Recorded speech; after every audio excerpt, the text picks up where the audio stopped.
eclosión del bipartidismo, los nuevos partidos emergentes, la eclosión femenina. España dice no a entregar todo el poder a Pedro Sánchez.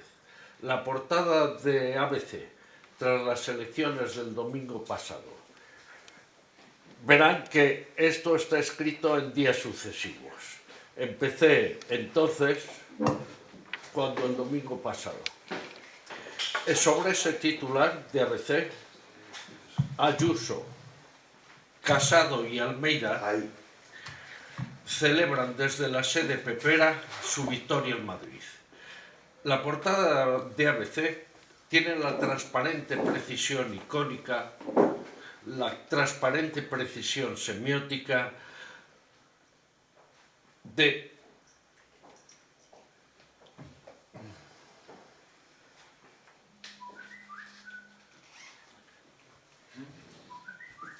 la portada de ABC tiene la transparente precisión semiótica de un icono PP. Ayuso, Almeida y Casado como líderes peperos representan España y así, tras el batacazo del PP en las elecciones generales inmediatamente anteriores, las del 28 de abril del 2019, Casado resucitó como líder de su partido, que supera en votos a Ciudadanos, convirtiéndose frente a las excesivas expectativas de Rivera, cabeza de la oposición al gobierno Sánchez-PSOE, que por lo demás ha vuelto a tener buenos resultados en estas últimas elecciones autonómicas, municipales y europeas. En Bruselas, Borrell intentará hacerse con la presidencia de alguna de las comisiones clave de la Unión Europea, apoyándose en su triunfo electoral. A la vez que Vox se afirme en el Parlamento como extrema derecha, Unidas Podemos se desliza hacia abajo y Pablo Iglesias se aproxima al desastre, como la alcaldesa Carmena y su huésped político Errejón. En Barcelona, Ada Colau se enfrenta a Ernest Maragall, al que ha vencido, que jugaba al soberanismo como Junqueras y Puigdemont, vencedores en Cataluña. El larguísimo proceso en el Tribunal Supremo a los líderes del procés podría terminar en su común indulto a juicio del novísimo presidente del Senado, Manuel Cruz, notable profesor de filosofía con poca experiencia en tal magistratura. Ante la inminente reunión en Bruselas de los líderes europeos, el presidente Pedro Sánchez visita en París a su colega François Macron para formar la alianza entre socialistas y liberales en la construcción europea, que potenciará las euroexpectativas de Borrell. Y es en este momento, en pleno activismo parlamentario postelectoral, cuando nuestro rey emérito, Juan Carlos I, con 81 años, anuncia su retirada de la función institucional que hasta ahora vino cumpliendo en el reinado de Felipe VI, su hijo y sucesor, pleno de energía y vitalidad. Juan Carlos ha sido un gran rey, aparte de el barullo final con lo de Botswana. Con sus resultados en las elecciones europeas del 2014, emergió Podemos, Pablo Iglesias, como novísimo movimiento partido, acechando la erosión del bipartidismo. Luego vino Ciudadanos, saltando desde Cataluña a la arena nacional. Y la aparición de Vox en las elecciones de esta primavera, que cierra por ahora la serie relevante de los nuevos partidos emergentes del desgaste del bipartidismo en el contexto de la rebelión del soberanismo catalán. El movimiento Podemos se presentó oficialmente el 17 de enero del 2014 en el Teatro de Barrio de Lavapiés, Madrid, en una rueda de prensa a la que acudieron cientos de personas y en la que intervinieron Pablo Iglesias, Juan Carlos Monedero, Íñigo Errejón, Teresa Rodríguez, con algunos destacados militantes más. Su objetivo capital era oponerse a los recortes sociales impuestos con la crisis económica del país. Y el 11 de marzo del 2014 la nueva agrupación formalizó su inscripción en el registro de partidos políticos del Ministerio del Interior de Madrid. La tríada clave, Iglesias, Monedero y Errejón, tenían vieja relación con el presidente Chávez de la República Bolivariana de Venezuela, una relación muy anterior a la fundación de Podemos. Parece que el gobierno de Chávez ingresó 7 millones de dólares al Centro de Estudios Políticos y Sociales que pilotaba la tríada, con la intención de expandir el movimiento bolivariano. Durante la campaña de las elecciones generales de España del 2016, se acusó al gobierno de Venezuela de haber ingresado 272.000 euros el día de la inscripción de Podemos en el registro de partidos políticos, en una cuenta bancaria del Euro-Pacific Bank a nombre de Pablo Iglesias Turrón, que desmintió tal información. Hubo una larga polémica y se montó una comisión de investigación en el Congreso sobre el uso partidista del Ministerio del Interior del Gobierno, fabricando pruebas falsas para los partidos de la oposición. Para presentarse a las elecciones europeas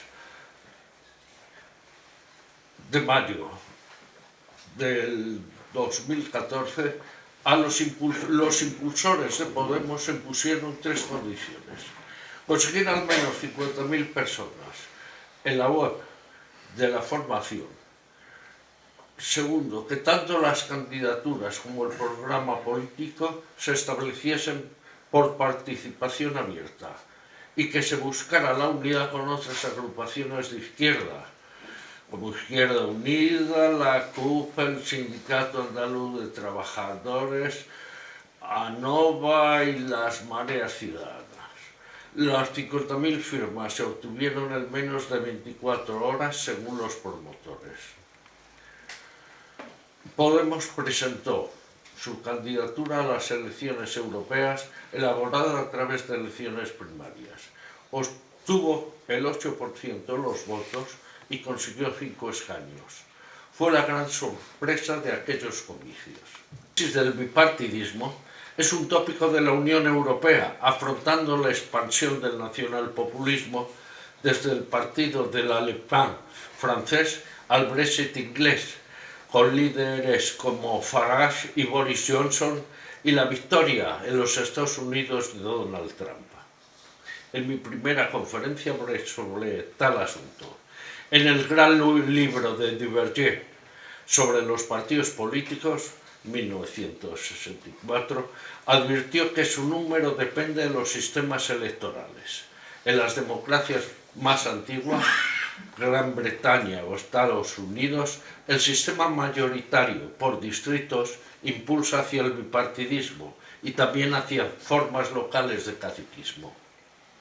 Para evitar los males del multipartidismo, tal como ocurrió con la República de Weimar y la Segunda República Española, nuestra Constitución estableció la provincia como circunscripción electoral y asumió la ley de D'Hondt, que favorece a los partidos grandes en las provincias pequeñas. Me recuerdo en aquel tiempo yendo 15 días a Colonia, en la Bundesrepublik, a estudiar tal ley por encargo de una asociación europeísta en la que figuraban Gil Robles y Enrique Tierno, entre otros líderes de la transición. Con la ley D'Hondt se trataba de afianzar la gobernanza democrática a escala nacional. En nuestro país el bipartidismo siempre fue imperfecto. De las elecciones de 1977, las primeras, surgieron 4 partidos nacionales: AP, UCD, es decir, Alianza Popular, Unión de Centro Democrático, Partido Comunista, Partido Socialista Obrero Español, más 2 nacionalistas, Convergencia y Unión y Partido Nacionalista Vasco, como grupo parlamentario y capacidad, estos 2 últimos, capacidad de hacer de árbitro cuando ninguno de los 2 grandes partidos nacionales, PP y PSOE, consiga la mayoría absoluta. En 1996 el PP ganó las elecciones porque consiguió ser el único representante de la derecha tras disolver y absorber al Centro Democrático Social y a diversos partidos regionalistas. Con el 39% de los votos, el POP obtuvo 156 escaños, mientras que el PSOE conseguía 141 escaños con el 37%, e Izquierda Unida 20 escaños con el 10%. Frente a la división de la izquierda, la unidad de la derecha, premiada por la ley D'Hondt, un buen ejemplo del funcionamiento de este mecanismo legal, impulsando en cada bloque al bloque útil, generando bipartidismo. La tendencia hacia el voto útil dominaría desde 1996 al 2008. En ese momento, en plena crisis económica, apareció una multitud de arbitristas propugnando toda clase de reformas, desde la introducción de primarias regulando los partidos a su multiplicación, postulando la cultura del compromiso. Con tal crisis, la tendencia positiva del voto útil fue superada por la tendencia negativa al voto protesta. Y así, de 3 partidos nacionales pasamos a 5 o 6. En las elecciones de 2011, votantes del PSOE se fueron a Unión Popular y Democrática y a Izquierda Unida. 4 años más tarde, masivamente se fueron a Podemos y Ciudadanos, que a la sazón se nutría de votantes de centro-derecha provenientes del PP y de centro-izquierda provenientes del PSOE. Cabe registrar movimientos paralelos en Cataluña con el auge de Esquerra Republicana y de la CUP, Candidatura de Unidad Nacional. En 2016, en alianza con Izquierda Unida, Pablo Iglesias ensoñó el sorpaso del PSOE tras la quiebra final del gobierno de Rodríguez Zapatero. Fracasó. A partir de ahí comenzó el reflujo hacia el voto útil, confirmado en las elecciones de este año, 2019. Julio Caramagna me escribió generosamente unas notas sobre partidos políticos y bipartidismo de las que tomó su formación, desde los tiempos de Felipe González y José María Aznar hasta hoy, con Sánchez y Casado. Las imágenes y noticias de los 2 grandes partidos nacionales, PP y PSOE, han sido argumento clave en nuestra mediatizada sociedad. Cada cual ha digerido a su propio aire su omnipresente mensaje. De Ciudadanos, que se perfila actualmente como el 3er gran partido nacional, sabemos mucho menos. Vivimos en Madrid, capital del Reino de España, y la génesis del partido de Albert Rivera tuvo lugar en Barcelona, y en el populismo izquierdoso se impuso la leyenda urbana del IBEX 35. Ciudadanos se origina en la plataforma Ciudadanos de Cataluña, impulsada por prestigiosos intelectuales catalanes como Félix de Azúa, Albert Boadella, Francesc de Carreras, Arcadi Espada, Félix Ovejero, Carlos Trías y otros tantos más que omito aquí para no fatigar la memoria de este público y la mía escribiendo. Vía Internet, Wikipedia puede completar este listado, que reunía la alta inteligencia secular de Barcelona, recogiendo el sentir de muchos ciudadanos de Cataluña que no se sentían representados por los partidos políticos existentes. La convocatoria del 21 de junio, presentando al público un primer manifiesto, fue un éxito. Planteaba la necesidad de crear un nuevo partido político del centro para solucionar los problemas reales de los ciudadanos. El escrito de la convocatoria confirmó el respaldo popular. Desde ese momento se creó una plataforma civil para la constitución del nuevo partido. El segundo manifiesto de Ciudadanos se presentó el 4 de marzo en el 2006 en el Teatro Tívoli de Barcelona, abarrotado de público, en el que unas 1000 personas se quedaron sin poder entrar. El 9 de mayo, Ciudadanos se presentó en Madrid, en el Teatro Reina Victoria, con los principios de ciudadanía, libertad e igualdad, laicismo, bilingüismo y constitución.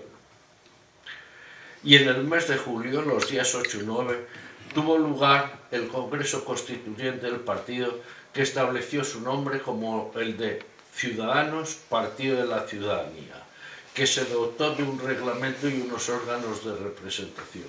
Un Consejo General escogido mediante listas abiertas y un comité ejecutivo elegido democráticamente. Albert Rivera fue elegido presidente. Desde las elecciones autonómicas, el 1 de noviembre de 2007 y las siguientes de 2010, Ciudadanos consiguió el apoyo de 11.000 votantes.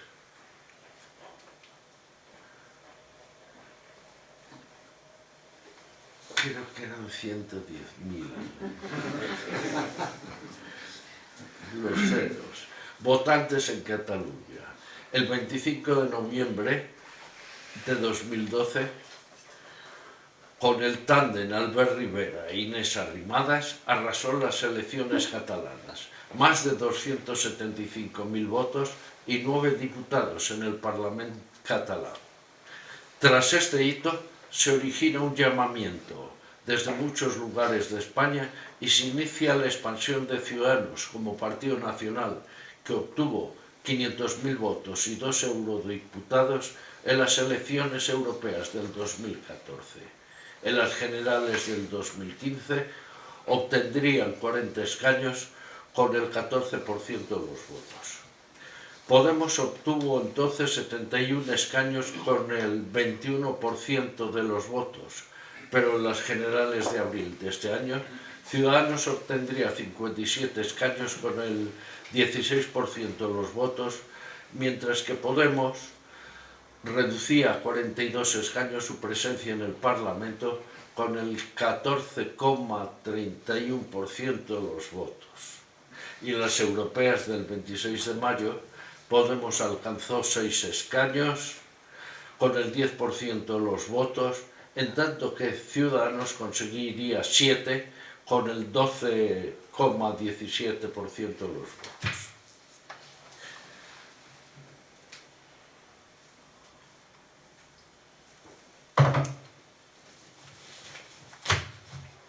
Pensando y escribiendo esta conferencia, tengo un momento de atasco mental. Hay el factor del estrés acumulativo, que maximalizó el calorazo tipo mes de julio de estos últimos días. Frente a mi originaria pulsión de objetividad, el atasco institucional de nuestra democracia en manos de multiplicados partidos y líderes de opinión, me impulsa un discurso políticamente proactivo.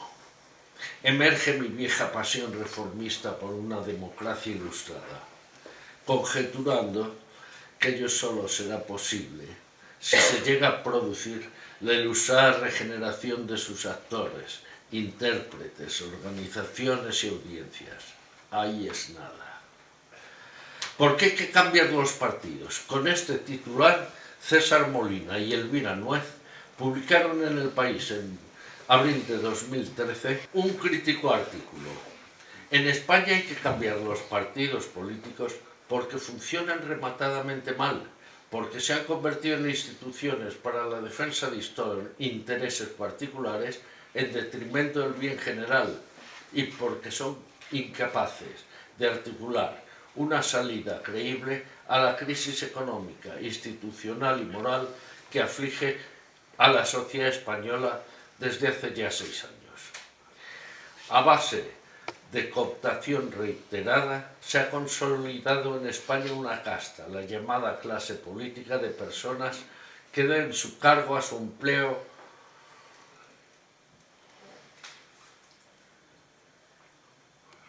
por favores políticos. Unas 300.000 personas sería una estimación prudente del tamaño de un colectivo que ha acabado replicando las características del caciquismo, configurando una élite extractiva que resiste fenomenalmente a todo cambio. También en El País, José Antonio Gómez Yáñez, que venía publicando una serie de artículos críticos sobre nuestros partidos desde 1996, se preguntaba en julio de 2012: ¿cuándo gripó España? Y adelantó un diagnóstico: propongo 2 días, el 1 de julio y el 2 de agosto de 1985, fechas de las leyes orgánicas del sistema de elección del Consejo General del Poder Judicial, pasando a elegirse solo por las cámaras, y la ley de reforma de las cajas de ahorro, entregando el 89% de sus asambleas a partidos y sindicatos mediante la representación de ayuntamientos y comunidades, impositores y empleados, lo que suponía darles sus consejos de administración. Entonces se desbordó la política. Después vendrían otras leyes que desparramaron los partidos por los entresijos de la sociedad. La combinación de esta omnipresencia en la política, con una larga expansión económica y con la creación de 17 administraciones autonómicas, fue explosiva. España es la democracia más rígida de Occidente y la que más gravita sobre las cúpulas partidarias, salvo Italia, que es todavía más. José Mari Marval señaló que el control de la política por los dirigentes de los partidos ha sido y es una característica importante de las 3 democracias del sur de Europa. Y Gómez Yáñez concluía: la vida política española aparece carente de reflexión y ahita de oportunismo y grosería. Los partidos carecen de ley estatal que los regule, resistiendo a toda regulación específica que limite su libertad de organización y acción, su arbitraria discrecionalidad. Partidos sin ley en El País de abril de 1997. Desde sus comienzos, Ciudadanos y Podemos clamaron por la regeneración frente a las corruptelas, banalidad e ineficacia de los partidos dominantes. Ciudadanos se ha convertido en el tercer gran partido del arco constitucional. Pablo Iglesias, Unidas Podemos, avanza hacia el desastre, deglutido por el magma financiero político de lo que él llamó la casta política. Lo muestra su notable chalet en la sierra madrileña, la sutil financiación de este joven padre de la patria.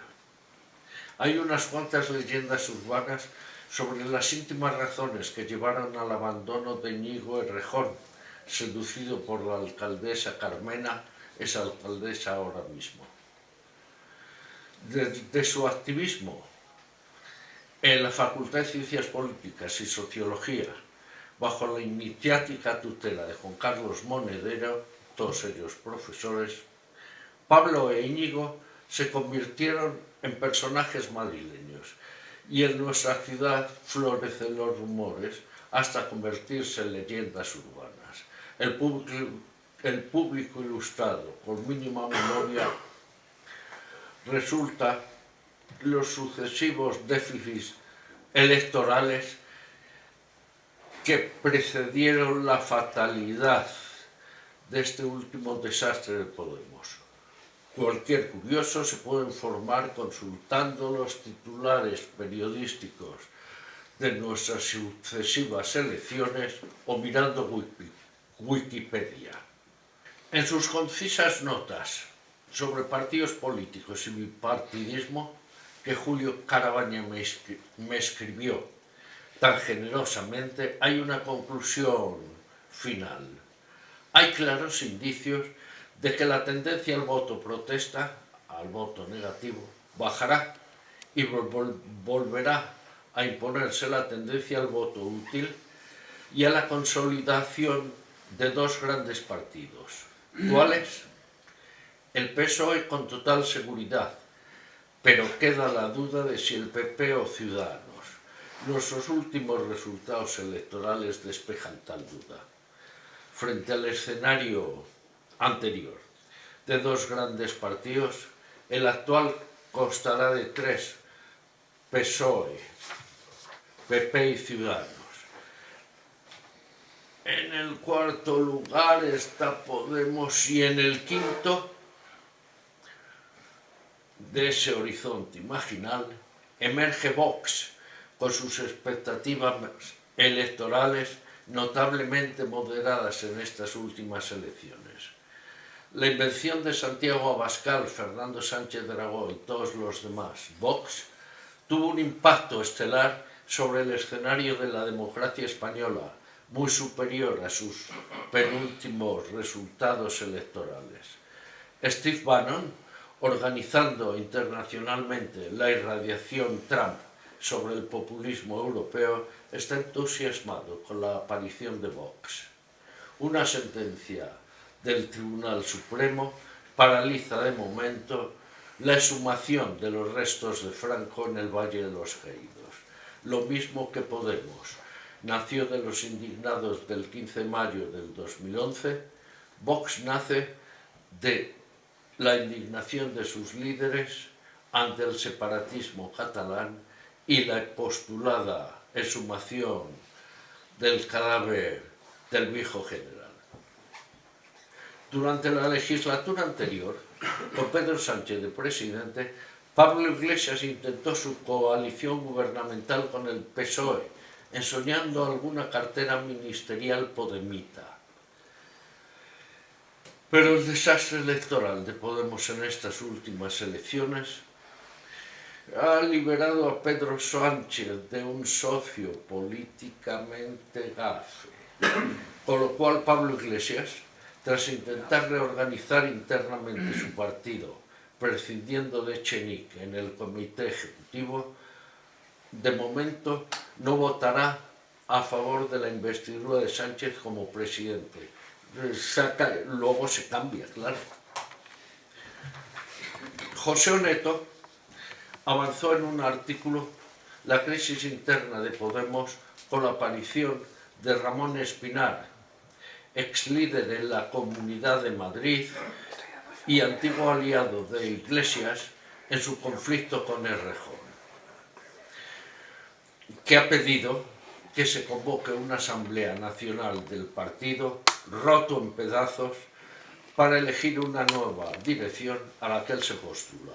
Sobre el fragmentarizado espacio político español, con la multiplicación de los partidos, se afirma la relevancia de los dos mayores, PP y PSOE. Su quantum de erosión se equilibra en términos metaestables con la actualidad de su reforzamiento postelectoral. Estamos en el tiempo inmediato de las alianzas y pactos de los unos y los otros, de los unos contra los otros, líneas rojas, cordones sanitarios. Tal es el culebrón mediático de ahora mismo.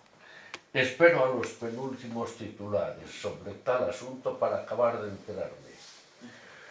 Avanzo lo que había visto cuando escribía esto. Para el día 11 de junio, poco antes de las elecciones municipales del día 15, el mercadeo de pactos y líneas rojas avanzaba. Pedro Sánchez se reconciliaba con Pablo Iglesias en un pacto de colaboración y nada de coalición gubernamental que implicaría algún cargo en el gobierno, pero ninguna cartera ministerial. Todo depende de lo que Sánchez necesite para su investidura. Ciudadanos, que se negaba a sentarse con Vox, acabó cediendo a la presión del PP para repartirse la presidencia y los puestos de las mesas de la Asamblea de Madrid y de las de Murcia.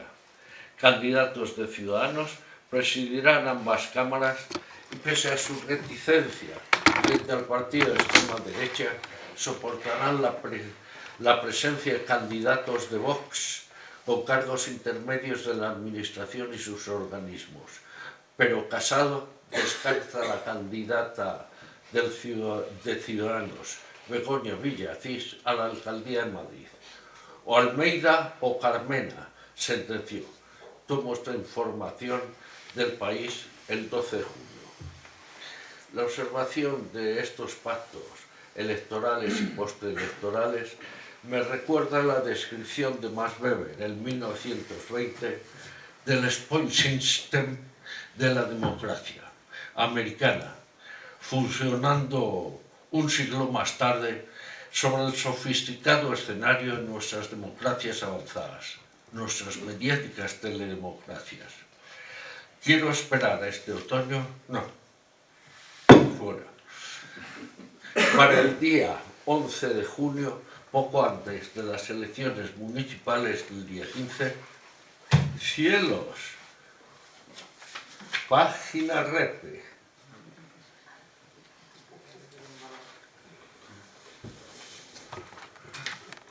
El 14 de junio, Francés de Carreras publicó en El País: querido Albert, una carta genial dirigida a Albert Rivera, su íntimo consocio fundador de Ciudadanos, que es a la vez una descripción de la figura del Albert Rivera y luego una reconvención.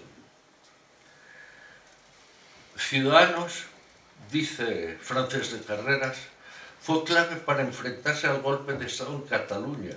Ahora es clave para dar estabilidad al gobierno de España. No entiendo que ahora nos falle Albert, que nos falle Ciudadanos, que el joven maduro y responsable se haya convertido en un adolescente caprichoso que da un giro estratégico de 180 grados y antepone supuestos intereses de partido a los intereses generales de España. Es ir contra toda la trayectoria de Ciudadanos, que obtuvo hace poco más de un mes 57 diputados que junto a los 123 del PSOE suman una mayoría de 180 escaños, capaz de sostener un gobierno coherente y estable en los próximos 4 años, algo imprescindible para afrontar un complicado futuro.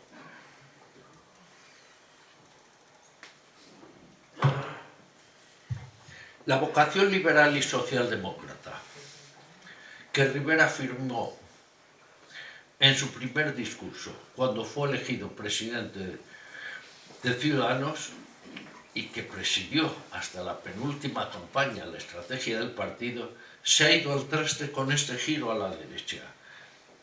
Se te acusará, le dice Francés de Carreras, con razón, de que por tu culpa arrojas al PSOE a pactar con Podemos y los nacionalistas, precisamente aquello que Ciudadanos debía impedir. Si rectificas, pierdes credibilidad. En los últimos meses has dicho hasta la náusea que nunca pactarías con los socialistas. Pero muchos votantes de tu partido y también de otros creen que este país necesita un gobierno sólido. Y si Ciudadanos contribuye a ello, olvidarán esta desgracia de campaña. Estás a tiempo de rectificar. Si en 2016 acordaste con el PSOE un buen programa de gobierno, no hay motivo para que ahora no se repita tal operación. Recobra, Albert, la capacidad de liderazgo que has tenido en todos estos años y afrenta con valentía la adversidad. Rectifica. Muchos no desean que a Ciudadanos les una solo un melancólico recuerdo. Ojalá esta carta de Francés de Carreras tenga éxito. Creo que la actual orientación de Rivera Ciudadanos, como una suerte de acólito bis del PP, es un disparate que malogra el capital de expectativas que Ciudadanos acumuló en el electorado español. Sobre estos últimos días tendrán ustedes más información que yo. Por ejemplo, acabo de oír que Vox ha organizado un barullo con los del PP porque no le daban lo que quería y no sé cuántos líos más. No voy a insistir aquí más en el tejemaneje de los pactos y las líneas rojas. En el diálogo, con la participación de todos, avanzaremos quizás sobre esta cuestión. Ahora prefiero terminar esta conferencia con un breve apunte sobre la eclosión feminista. El movimiento de la sucesiva emancipación de la mujer occidental, un argumento nuclear en el siglo XX, deviene eclosión feminista en el XXI. La masiva manifestación de mujeres en Madrid del 8 de marzo, en conexión con multiplicadas protestas y revueltas femeninas desde Europa al doble continente americano, me inspiró este título. Un íntimo homenaje también a una de las líderes del feminismo español desde los años 60, Natalia Rodríguez Salmones, mi primera mujer. En el último capítulo de mi libro Señas de Leviatán, de 1985, aventuré un diagnóstico, en 1980, sobre la emergencia del feminismo. Muy posiblemente, decía yo entonces, hace 40 años, los varones comprendidos entre los 40 y los 30 años, los de mi generación, somos la última generación de síndrome patriarcal dentro de la urbanizada sociedad industrial avanzada. Ello viene determinado por la crisis radical de las estructuras familiares tradicionales, explotando como cronificada ruptura generacional y autoafirmación política de la mitad femenina.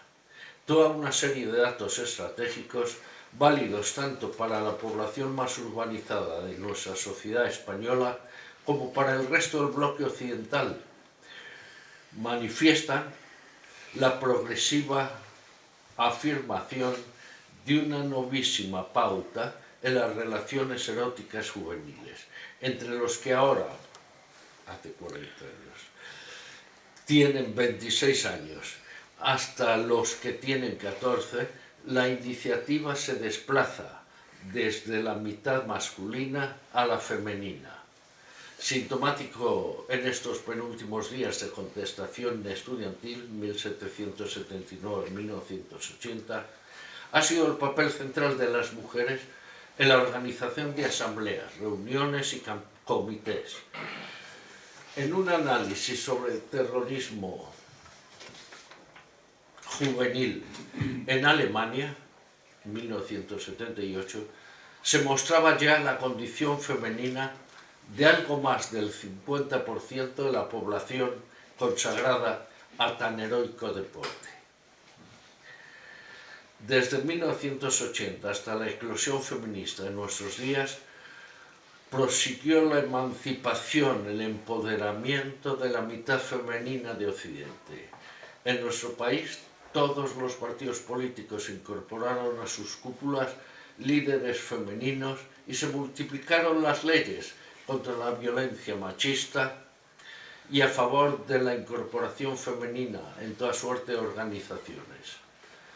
Comparando internacionalmente las estadísticas occidentales sobre tal violencia, la machista, se comprueba su notable reducción en España, pese a los estereotipos circulantes. Nuestro país ya no es un país machista y la legislación española con frecuencia discrimina positivamente la condición femenina, resultado del activismo político de una compleja red de organizaciones feministas. La movida Me Too, yo también, de mujeres agraviadas, emergió estos últimos años en los Estados Unidos y ya está en proceso de mundialización.